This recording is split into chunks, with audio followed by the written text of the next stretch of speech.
विंध्याचल में नवरात्रि की धूम, गंगा के तट पर की गई विशेष व्यवस्थाएं, 1001 दीपों से किया गया दीपदान।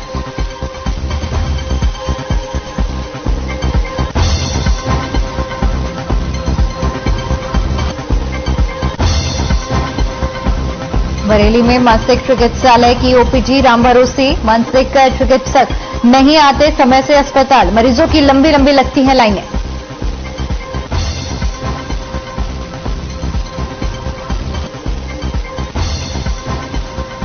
और जालौन में तेज रफ्तार कार ने किसान को मारी टक्कर, साइकिल से खेत की ओर जा रहा था किसान की हुई दर्दनाक मौत।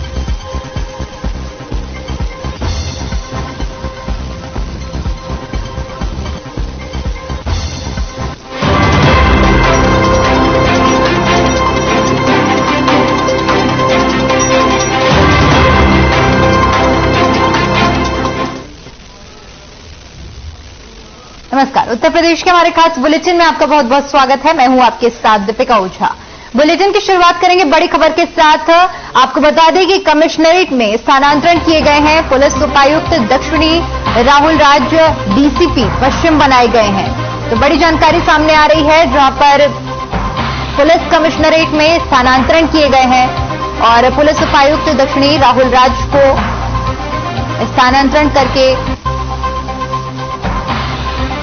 पुलिस कमिश्नरेट में स्थानांतरण किए गए हैं और पुलिस उपायुक्त को राहुल राज को डीसीपी बनाया गया है।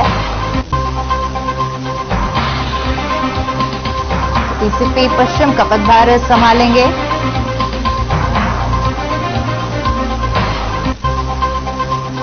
राहुल राज को डीसीपी पश्चिम बनाया गया है। तो बड़ी जानकारी सामने आ रही है, जहां पर कमिश्नरेट में स्थानांतरण किया गया है। पुलिस उपायुक्त दक्षिण राहुल राज का स्थानांतरण कर डीसीपी पश्चिम बनाया गया है।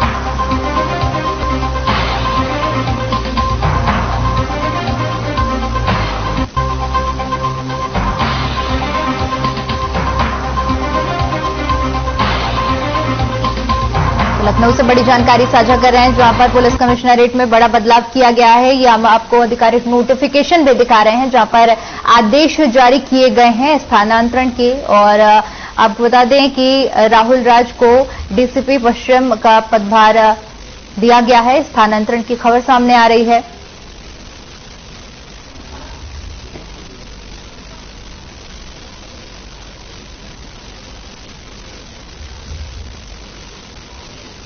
वहीं मिर्जापुर के विंध्याचल में गंगा नदी के तट पर विराजमान आदिशक्ति जगत जननी मां विंध्यवासिनी के दरबार में इस नवरात्रि में विशेष व्यवस्थाएं की गई हैं। बता दें कि प्रशासन की ओर से इस बार गंगा नदी के तट पर होने वाली आरती को आज गंगोत्सव के रूप में मनाया गया, जिसमें न सिर्फ मां गंगा की मनमोहक आरती की गई, बल्कि 1001 दीपों का दीपदान भी किया गया।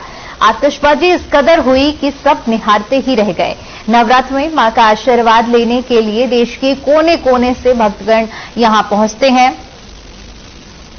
बिहार से आए भक्त ने बताया कि पहली बार यहां पर इस तरह की व्यवस्था देखी जा रही है, जिसमें संस्कृति और धर्म को बढ़ावा दिया जा रहा है, जिससे लोग यहां के बारे में और जानेंगे। इस तरह के कार्यक्रम और व्यवस्था के लिए उन्होंने जिला प्रशासन के साथ साथ प्रदेश सरकार की भी सराहना की है।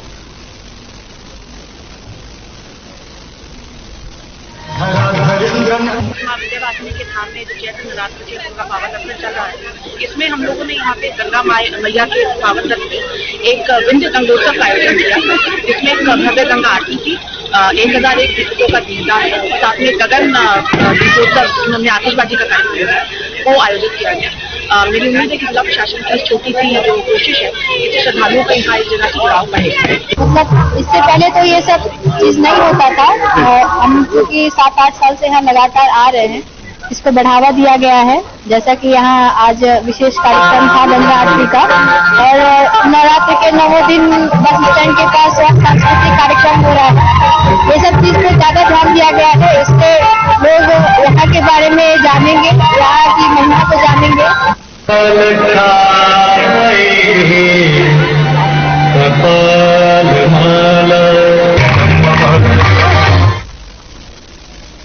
बड़ी खबर का रुख करते हैं, जो कि बरेली से सामने आ रही है, जहां पर मानसिक चिकित्सक का ओपीडी राम भरोसे चल रहा है। आपको बता दें कि मानसिक चिकित्सक डॉक्टर वर्मा समय पर नहीं आते हैं, जिसके चलते मरीजों की लंबी लंबी कतारें देखने को मिलती हैं। बता दें कि डॉक्टरों को केबिन तक पहुंचने में 3 से 4 घंटे लगते हैं। अस्पताल परिसर में ही डॉक्टर रहते हैं, लेकिन अपनी केबिन तक नहीं पहुंचते हैं। इसी के चलते डॉक्टर का जो अड़ियल रवैया है, उससे जनता काफी ज्यादा परेशान है। तो बरेली का ये पूरा मामला है, जहां पर मानसिक चिकित्सालय की ओपीडी इस वक्त उसकी व्यवस्था पूरी तरह से खराब है, जहां पर डॉक्टर अस्पताल में तो मौजूद रहते हैं, लेकिन अपने केबिन तक जाने में 3 से 4 घंटे का समय लेते हैं, जिसके चलते लंबी कतारें लगती हैं और मरीजों को काफी ज्यादा दिक्कतों का भी सामना करना पड़ता है।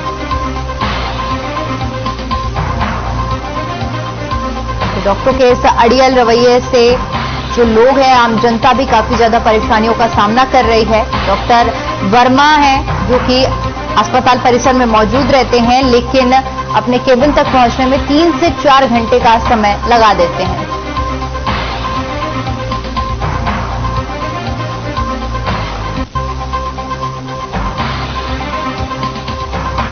ये तस्वीरें हैं जहां पर ओपीडी बरेली की, ये तस्वीरें हैं जहां पर मानसिक चिकित्सालय है और इसी ओपीडी में पहुंचने में डॉक्टर वर्मा इतना समय लगाते हैं और जिसकी वजह से मरीजों को आप देख सकते हैं कि किस तरह से लंबी कतारें लगी हैं और इसी की वजह से मरीजों को काफी ज्यादा परेशानियों का सामना करना पड़ रहा है।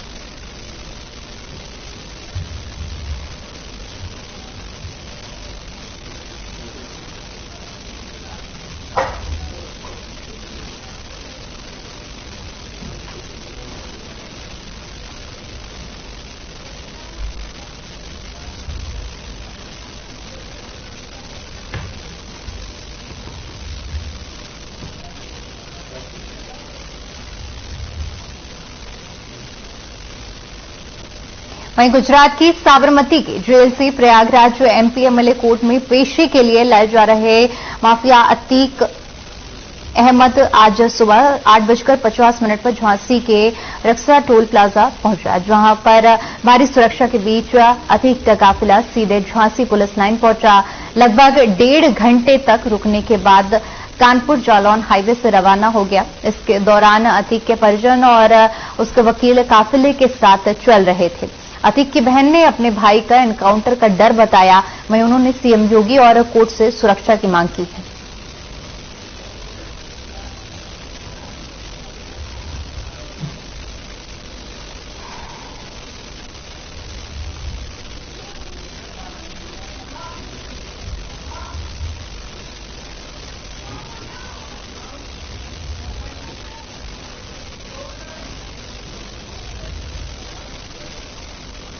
वहीं गाजियाबाद के शालीमार गार्डन में बीजेपी अल्पसंख्यक मोर्चा के प्रदेश कार्यकारिणी सदस्य रिजवान मीर के ऑफिस पर करीब 1 दर्जन लोगों ने हमला कर दिया।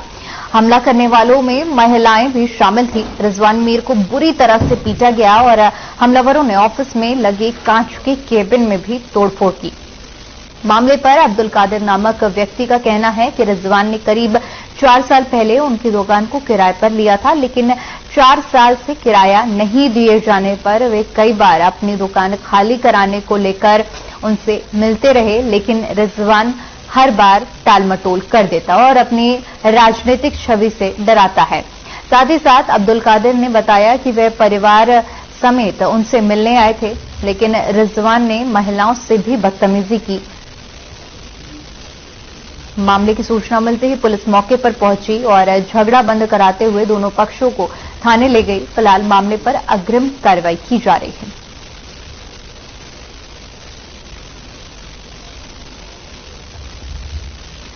तो दुकान पर कब्जा करने का आरोप लगा था, जिसके बाद पुलिस मौके पर पहुंची। दोनों पक्षों के बीच में विवाद हुआ, मामले को शांत कराया गया, जहां पर पुलिस दोनों पक्षों को थाने में ले गई और मामले को शांत कराया गया।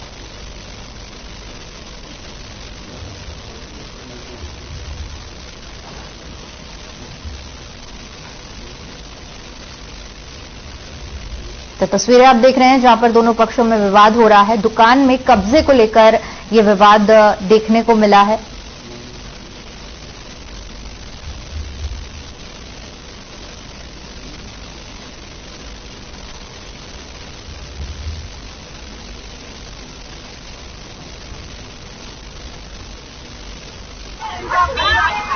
26/3/2023 को शालीमार गार्डन की पुलिस को सूचना प्राप्त हुई कि एक स्थान पर दो बच्चों के बीच विवाद चल रहा है। इस विवाद के संबंध में पुलिस द्वारा जब मौके पर पहुंचकर पूछताछ की गई तो ज्ञात हुआ कि रिजवान अहमद और अब्दुल साबिर के बीच दुकान के स्वामित्व और किराए को लेकर विवाद चल रहा है, जिसमें अब्दुल साबिर ने सुनियोजित तरीके से कई महिलाओं को एकत्रित करके रिजवान अहमद के साथ मारपीट की। इस संबंध में रिजवान अहमद से तहरीर प्राप्त कर अभियोग पंजीकृत किया जा रहा है तथा मौके से 4 अभियुक्तों को गिरफ्तार किया गया तथा अन्य अभियुक्तों के गिरफ्तारी के लिए दबिश दी जा रही है।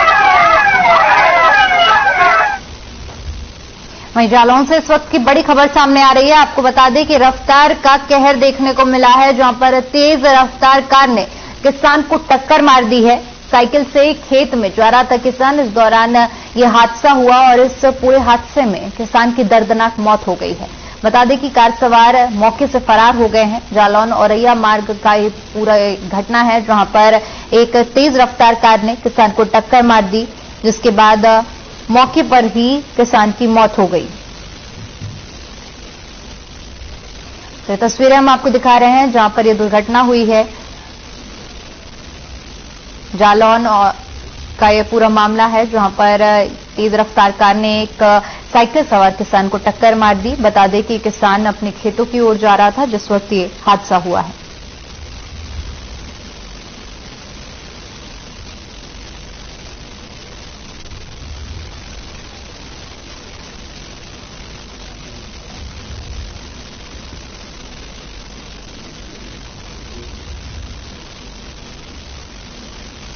वहीं बहराइच में दिल दहला देने वाला मामला सामने आया है, जहां एक युवक ने अपने बीमार बच्चे को स्वस्थ करने की इच्छा से तांत्रिक की सलाह पर अपने 10 साल के चचेरे भाई की बलि दे दी।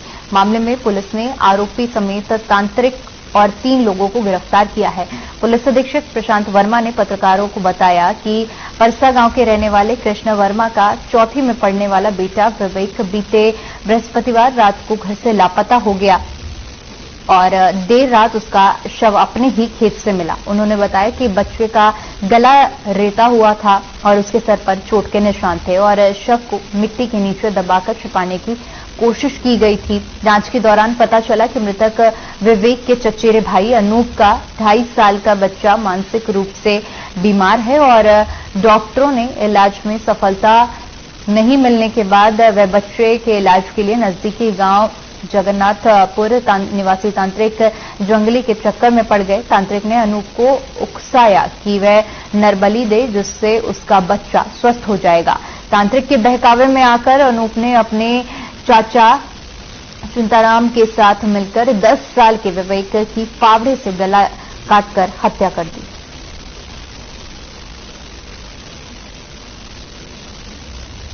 मामला पूरा खुलासा हुआ, जिसमें जो अनूप वर्मा है ये इसका चचेरा भाई है मृतक का। ये इसके बेटे की तबीयत बहुत खराब रहा करती थी, बार बार कुछ हो जाया करता था। इसके चक्कर में ये बहुत सारे झाड़ के चक्कर में ये पड़ा हुआ था। इसी के क्रम में ये एक तांत्रिक जिसका नाम जंगली पुत्र कल्लू बताया जा रहा है उसके संपर्क में गया और फिर इसके बाद इसने अपने चाचा चिंताराम के साथ मिल करके एक नरबली की योजना बनाई और इसी के क्रम में इसने विवेक वर्मा जो मृतक बालक है 10 साल का, तो उसको एक खेत में पहला पुछा करके ले गया और वहां पर फावड़े से उसकी हत्या कर दी। पूर्वांचल के प्रसिद्ध तीर्थ स्थल विंध्य क्षेत्र में पुलिसकर्मी के दुर्व्यवहार से एक वीडियो वायरल हो रहा है। वीडियो विंध्य पहाड़ी के कालिखों रोपवे का है, जिसमें एक पुलिसकर्मी कर्मचारी को लात और घूंसों से पीटता हुआ दिखाई दे रहा है। पिटाई से आहत कर्मचारी ने इसकी शिकायत प्लांट इंचार्ज से की, जिसके बाद कर्मचारी ने इस प्लांट को बंद कर आरोपी पुलिसकर्मी के खिलाफ कार्रवाई की मांग की है। साथ ही साथ उसने कहा है कि जब तक कार्रवाई नहीं होगी तब तक प्लांट भी चालू नहीं होगा। प्लांट बंद होने की सूचना पर क्षेत्राधिकारी नगर और अन्य अधिकारी मौके पर पहुंचे। साथ ही बातचीत से मामले को सुलझाने का प्रयास किया गया, लेकिन कर्मचारी कार्रवाई की मांग पर डटे हुए हैं, जिसके चलते मारपीट करने वाले पुलिसकर्मी को वहां की ड्यूटी से हटा दिया गया है।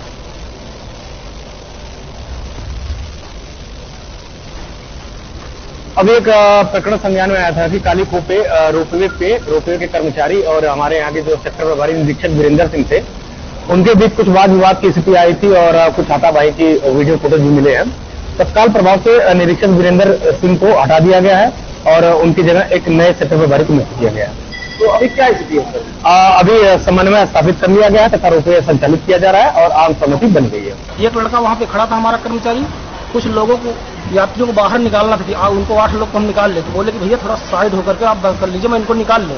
इतना वो कहा तो वो साहब नाराज होकर के उसको गुस्सा होते चले गए। इसके बाद उसको 4-5 लात मारे, हाथ से भी मारे।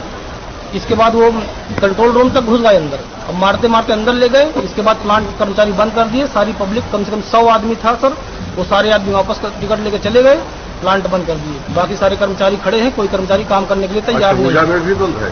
समस्या है सर कि साहब लोग पुलिस वाले आए थे, उनको मैं थोड़ा बोला कि सर थोड़ा साइड में हो जाइए, इसको बोलने को तुरंत वो लोग मारने लगे। कितना मारे आपको? आपको मुझे 5-6 लात मारे, 2-3 लाफड़े मारे। तो आप क्या कहना चाहेंगे? मैं उनको सजा दिलाना चाहता हूँ, मुझे वो चाहिए था। इसकी बात आपने किसी से कही? जी सर, मैं अपने इंचार्ज लोगों से कहा और इस प्लांट हम लोग बंद कर दिए, सारे कर्मचारी मिलकर। तो प्लांट अभी चल नहीं रहा? नहीं सर, जब तक इनको कोई सजा नहीं होगी तब तो प्लांट नहीं चलाएंगे हम, कोई कार्रवाई जब तक नहीं होगी।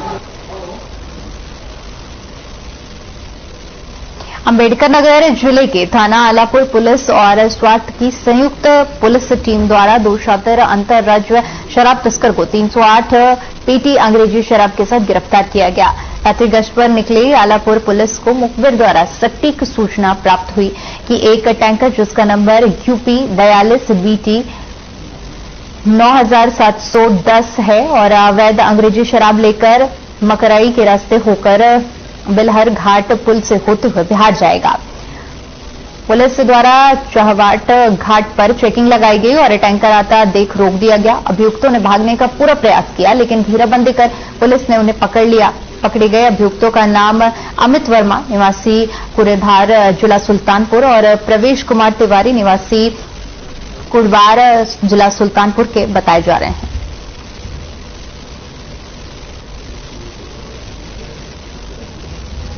इंडस्ट्रियल एरिया के 11 गोडाउन से नंबर प्लेट चेंज करके 10 टायर वाले पेट्रोल टैंकर में 12,024 बोतल शराब रॉयल जनरल विस्की हरियाणा से स्मगल की गई और इसको छपरा बिहार ले जाने का कार्यक्रम था। इसमें 2 अभियुक्त पकड़े गए हैं, अमित वर्मा और प्रवेश तिवारी, जो सुल्तानपुर के रहने वाले हैं।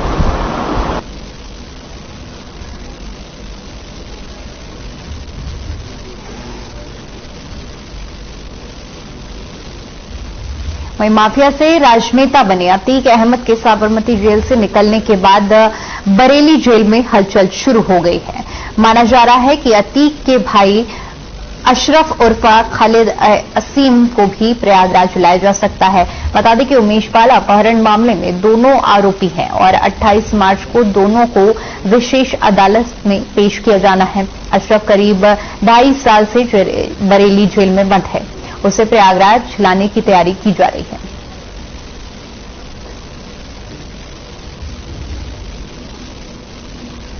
हम लोग 3 वकील आए हैं और यहाँ पर हम लोग आने का मकसद है माननीय उच्च न्यायालय का आदेश जिन्होंने दिया है 21 मार्च 2023 को उन्होंने आदेश दिया है कि उनको एक प्रॉपर सिक्योरिटी दिया जाए और अगर उनका जेल स्थानांतरण होता है तो उनके साथ वकील लोग मतलब अधिवक्ता लोग रहेंगे अलॉन्ग विद 5 एडवोकेट का ये ऑर्डर है। हम तक किसी लेने नहीं आए हैं।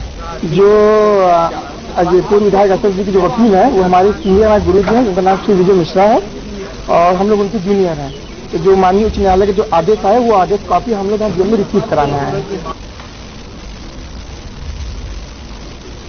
फर्रुखाबाद में एक नया हंगामा शुरू हो गया है। बता दें कि फर्रुखाबाद रेलवे स्टेशन के प्लेटफॉर्म पर आधा दर्जन लोगों का नमाज अदा करते समय किसी व्यक्ति ने फोटो कैद कर लिया और उसे वायरल कर दिया।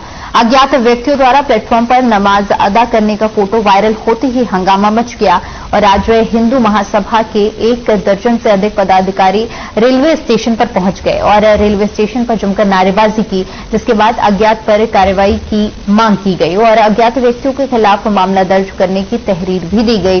वहीं प्लेटफॉर्म पर सार्वजनिक रूप से नमाज अदा करने वालों के खिलाफ कार्रवाई नहीं होने पर हिंदू महासभा के कार्यकर्ताओं ने प्लेटफॉर्म पर सामूहिक रूप से सुंदरकांड करने का पाठ करने का बात कही है।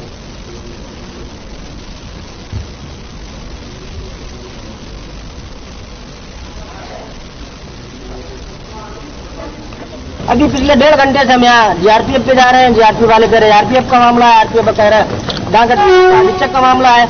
यहाँ हम 1.5 घंटे से एक एप्लीकेशन लिए घूम रहे हैं कि हमारी मांग है कि उन पर कार्रवाई की जाए, अज्ञात लोगों को मुकदमा लिखा जाए, क्योंकि ये नियमानुसार है ही नहीं। अभी माननीय योगी जी ने कहा, निर्देश दिए थे, वो लुलू मॉल में जब नमाज पढ़ी गई थी सार्वजनिक स्थान पे या कोई भी सरकारी वर्जी क्षेत्र में नमाज नहीं पढ़ी जाएगी या हनुमान चालीसा या कोई भी धार्मिक कार्यक्रम नहीं होगा तो यहाँ नमाज पढ़ी गई। उसके खिलाफ हम लोग यहाँ तहरीर लेके आए हैं, एक ट्विटर हैंडल के माध्यम से हम लोगों को जानकारी हुई थी। और इससे संबंधित जो भी है, जो ये लोग बता रहे हैं, मैं अपने अधिकारी से बात करके फिर बताता हूँ। क्या बता रहे सर? क्या बात हुई है अभी तक? अरे तो अभी तो मुझे ज्ञापन मिला है इसके बारे में।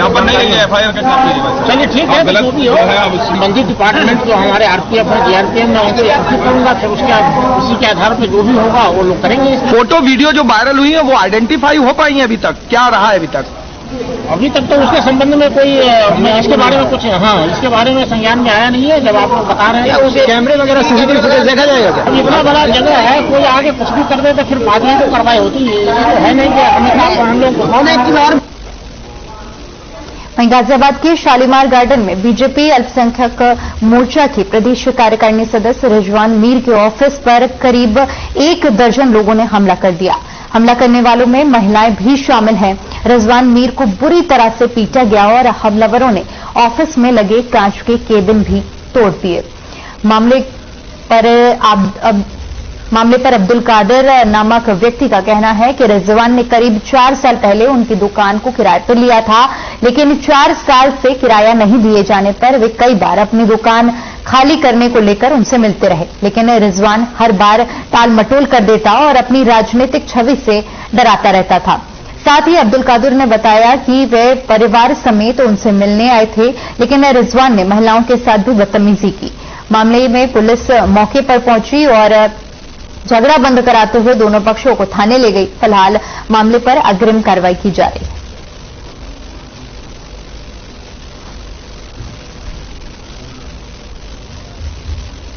26/3/2023 को शालीमार गार्डन की पुलिस को सूचना प्राप्त हुई कि एक स्थान पर 2 पक्षों के बीच विवाद चल रहा है। इस विवाद के संबंध में पुलिस द्वारा जब मौके पर पहुंचकर पूछताछ की गई तो ज्ञात हुआ कि रिजवान अहमद और अब्दुल साबिर के बीच दुकान के स्वामित्व और किराए को लेकर विवाद चल रहा है, जिसमें अब्दुल साबिर ने सुनियोजित तरीके से कई महिलाओं को एकत्रित करके रिजवान अहमद के साथ मारपीट की। इस संबंध में रिजवान अहमद से तहरीर प्राप्त कर अभियोग पंजीकृत किया जा रहा है तथा मौके से 4 अभियुक्तों को गिरफ्तार किया गया तथा अन्य अभियुक्तों के गिरफ्तारी के लिए दबिश दी जा रही है।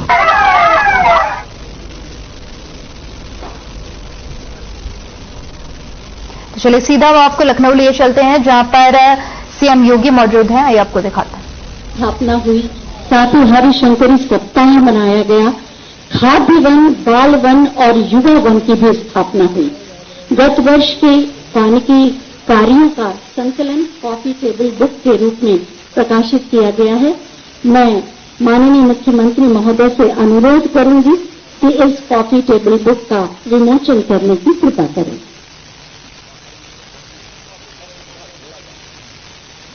माननीय मुख्यमंत्री महोदय का मार्गदर्शन सदैव हमारी प्रगति के लिए पाथेय बनता है।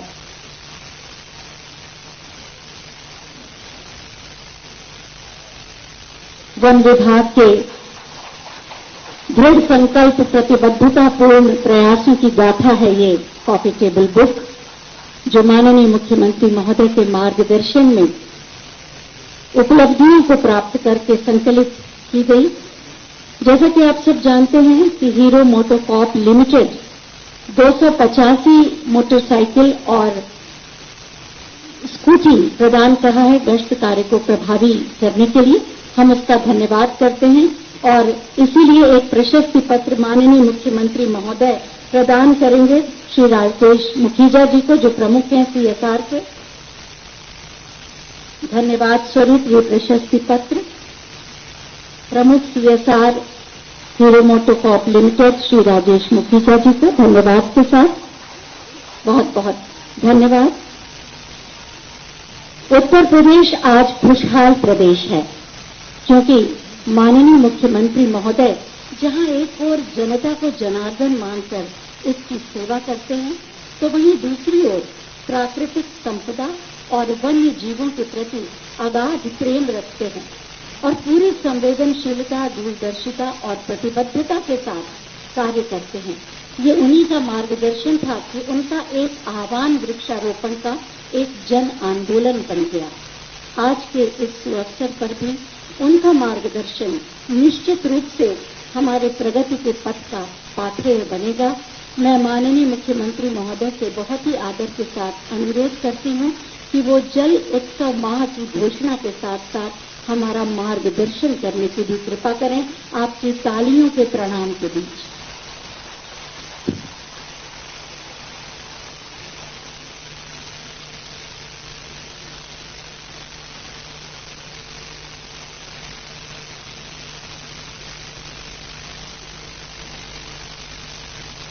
वन विभाग के द्वारा आयोजित आज के इस कार्यक्रम में मंच पर उपस्थित